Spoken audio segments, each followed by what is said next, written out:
Hello EFD squad and welcome back to Euro Roundup, where you pick our winners and losers from the game week just passed. And it's the business end of the season, Pato.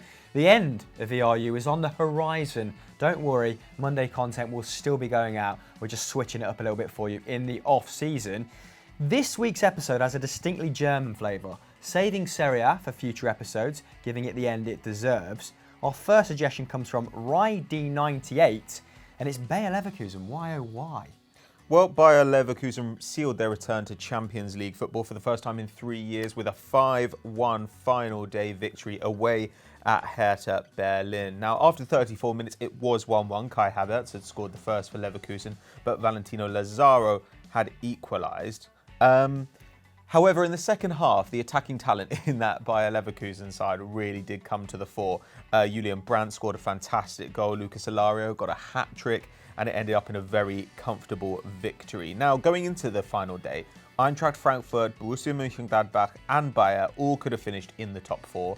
But, of course, Eintracht lost to Bayern, as we'll come on to later, and Gladbach lost 2-0 against BVB, and that sealed Leverkusen's spot in the top four. Now, credit to the Leverkusen hierarchy. They were 9th after 17 games, and they decided to fire Heiko Ehrlich and bring in Peter Bosz, and he's overseen 11 wins in 17 games, 1 draw and 5 losses. Now, they may have the joint worst defence in the top half, having conceded 52 goals, which is level with Hoffenheim, but only Bayern on 88 and Dortmund on 81 have scored more than their 69, which is very impressive indeed, especially in a 34-game season. In fact, the last time they scored that many league goals in a single campaign was in 2003-04, when they got 73. That year, they had Dimitar Berbatov and Oliver Neuville up front, and they finished third. So not too bad for them. Yeah, it'd be a disappointing end to the season for Hertha, though, who've just secured Dedrick Boyata on a pre-agreement. So I'm sure they'll be delighted. Sure that will soften the blow somewhat for the fans. I'm actually disappointed to see him go. Yeah, they were 8th as recently as the 2nd of March, but 2 wins in their final 10 games. An absolute collapse there. 2 draws, 6 losses. Saw Paul Dardai's men finish as low as 11th. Now, the former Hungary boss has been in charge since February 2015 and has overseen finishes 15th, 7th, 6th, 10th and 11th under his stewardship. But it's been announced he will step down at the end of the season and return to his original role of youth coach. So an interesting dynamic there, with former player and current reserve team coach Ante Kovic taking the helm next year.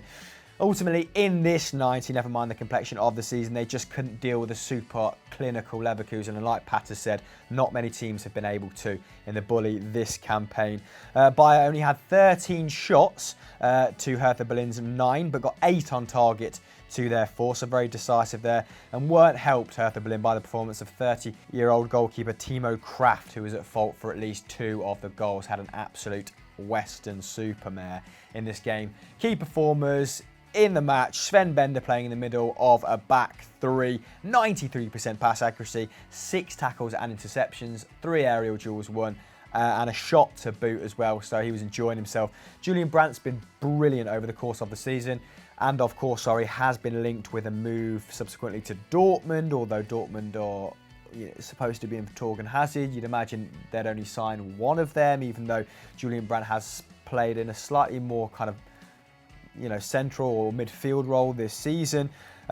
He was excellent in his final game, didn't let that sort of potential move distract him. 1 interception, 1 aerial duel, 1, 4 dribbles, 1 key pass, 2 shots and a goal. But man of the match was Alario. 1 tackle, 3 aerial duels, 1, 3 shots and 3 goals, taking the 26-year-old Argentine to 9 goals and 3 assists in just 27 Bundesliga games. So congratulations to him. Only 11 of them were starts as well, Patrick. Wow. So let's hope he can kick on next season. But will Bayer Leverkusen be picked apart? The vultures are circling, although they've already made some strong additions, haven't they, in the form of Demirbay as well. Can Peter Bosz's men kick on, or is this as good as it gets for them? Bundesliga fans, let us know in the comments below. Moving swiftly on. Our first losers of the week are Real Madrid. This comes from @Semmutalindwa. What a horrible end to the season for them. Awful. Losing to Real Betis 2-0 at home nonetheless, thanks to goals from Laurent Moron and former Real Madrid forward Hesse, who's actually on loan from PSG. Zidane's men have been underwhelming, under Lopetegui. Since he came in too, not been transformational, has it? But in this game, noticeably awful. 47% possession at home. While both sides had 9 shots, Real Madrid could only muster 2 on target to Los Beticos' 7. Kylian Mbappe in this game making 5 saves, so it could have been an absolute horror show. But the big talking point of the game was Zinedine Zidane making 3 substitutions and leaving Welshman and former Galacticos superstar Gareth Bale, who of course is now the forgotten man of the Bernabeu, on the bench, which led to him storming down the tunnel at the end of the game, not even acknowledging the fans, further distancing himself from the Madristas. Now, there were some pretty hilarious quotes that were circulated after the game. We're led to believe that they are false, just about Gareth Bale, willingly playing golf and being paid a very healthy sum to do so until the end of the season. But the mind boggles in terms of where Gareth Bale can go. Now, this concludes a shambolic season for the Champions League holders, so knocked out by Ajax 5-3, knocked out in the Champions League. That is, of course, knocked out by Barcelona in the Copa del Rey, and they lost 12 times in the league for the first time since 98-99. Of course, finishing third, 19 points off of a lacklustre Barcelona, 8 behind a struggling Atleti, with 68 points, their lowest tally since 2001-2. Now, they've lost double the games of last year, Pat, scored 31 fewer and finished with 8 points fewer, despite only conceding 2 more goals, which really emphasises where their problems are, right, which is in attack.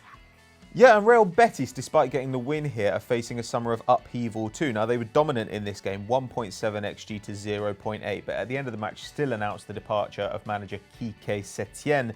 Now, this season they've beaten Sevilla, Barcelona, Atleti and Real Madrid, but have got just 3 wins in their final 11 games, alongside 2 draws and 6 defeats, which has seen them finish 10th.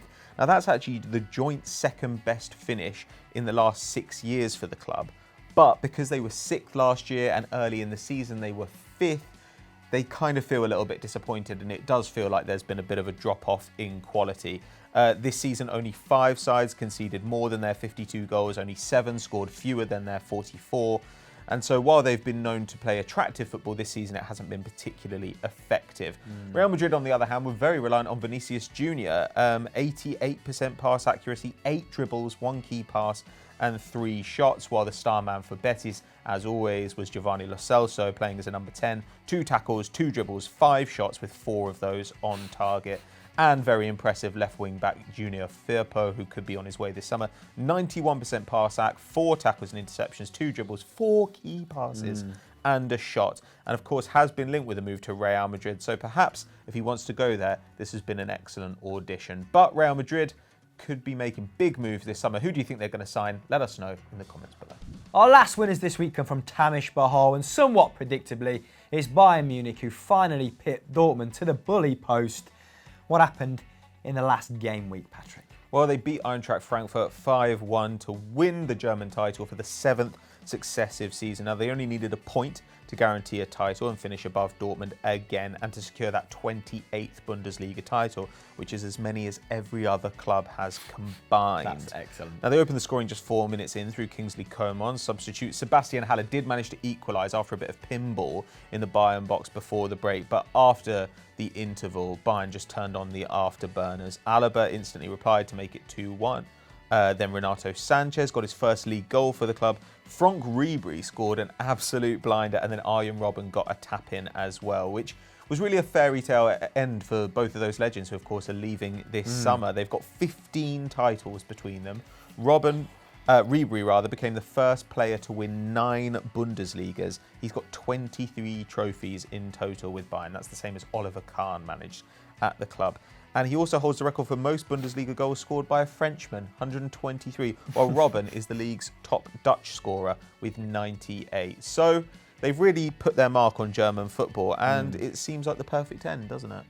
Yeah, it made me feel quite sad actually, getting pretty nostalgic, but it was the perfect way, like you said, to bow out, and an utterly dominant team performance from the Bavarians. 23 shots, 14 coming on target. It was like the Alamo, 61% possession as well to boot, and Thomas Muller, particularly productive in this game, so 3 shots, 79 touches, which was the highest for an attacking player, 1 assist and 6 key passes, which is a little indication as to how his season's gone. So I don't think he's got over 10 league goals since 2015-16. I think he had 6 this campaign, but 9 assists. Kovac often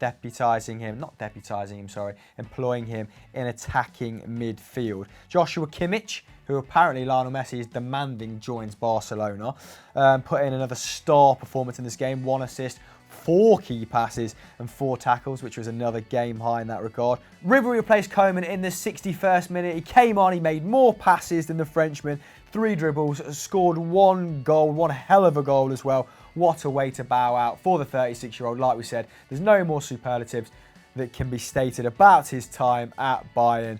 Just a bloody great servant in that regard. Same can't be said performance-wise about Luka Jovic, but he doesn't have to impress anymore. He secured his big money move to Real Madrid.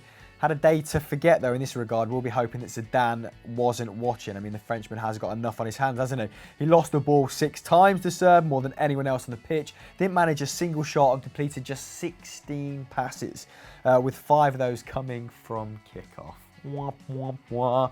Although Frankfurt, silver lining, they still did manage to take 7th spot, which is a Europa League spot in the Bundesliga. Ironically, thanks to their bitter rivals Mainz beating Hoffenheim 4-2. Hell of a game that was. Bayern now turn their attention to the DFB Pokal final. Kovac will be hoping to secure the double. If rumours are led to believe, that still won't be enough to keep him in the job. RB Leipzig stand in their way in that regard on the 25th of May. And Leipzig probably deserve a trophy given the season that they've had. So who could begrudge them that? Hell of a tie that will be. What are your score predictions? Let us know in the comments below. Our second and final losers are PSG. This comes from @JackOb158. Now, obviously, they've won the title, but it's still been a bit of a disappointing season for them. Yeah, we'll make this section a little bit looser, a little bit shorter. Inescapable that they underperformed, underwhelmed in the Champions League yet again, crashing out to Manchester United, of course. A famous night for them, but one that Le Parisien, the French paper, described as unforgivable in regards to PSG, subsequently saying the club were cursed as well. And the feel-good factor hasn't really returned since then. Of course, they did clinch the title when Mbappe scored a hat-trick against his old club, but lost a few games to middling clubs in the build-up to that, which led many to question the motivation of the players, the project as a whole, Tuchel's ability to take them to the next level. Of course, he has a year left on his contract. And the fact they didn't surpass that quarter-finals mark, again, a black mark against his name and sort of the money that's being pumped into PSG and whether it's sustainable over a long period of time, whether you can keep players like Neymar, like Mbappe motivated to perform in Europe when they are just demolishing the domestic scene. Now, we wanted to include them especially this week, in any regard, because Mbappe's come out with some pretty punchy quotes, hasn't he? Pato, is this the apex of player power? A 20-year-old using a platform, a stage like that is supposed to be a celebratory afternoon to kind of renegotiate his position at a global, super club like PSG? I'm not sure if you can really renegotiate your position if you've got a contract. I mean, PSG might decide to sell him for an absolutely obscene amount of money. The CIES, who kind of put terrible valuations on players, they reckon that 200 to 250 million is about what he's worth. I imagine that they'd want much, much more than that. He's clearly their best player. And last night, yeah, like you said, he was accepting the Ligue Player of the Year award after an incredible season. He said, there were some disappointments, but that's part of football. This is a very important moment for me. I'm arriving at the second turning point in my career. It's maybe the moment to have more responsibilities, maybe at PSG with pleasure or elsewhere for a new project. And Tuchel was sitting in the audience, looked pretty shocked about that. And Mbappe said that he had nothing to clear up afterwards. He's obviously now got a World Cup. He's got 3 Ligue 1 titles. So you could argue that he's achieved everything he's going to in France. I don't think it really looks like PSG are going to trouble the Champions League for the next couple of seasons, especially if Neymar does move on or if he can't recover consistent fitness, and now they're selling or letting 2 of their best midfielders go. So I don't know. The question is really, like, do they have enough leverage and do Real Madrid have enough money to tempt PSG into a sale?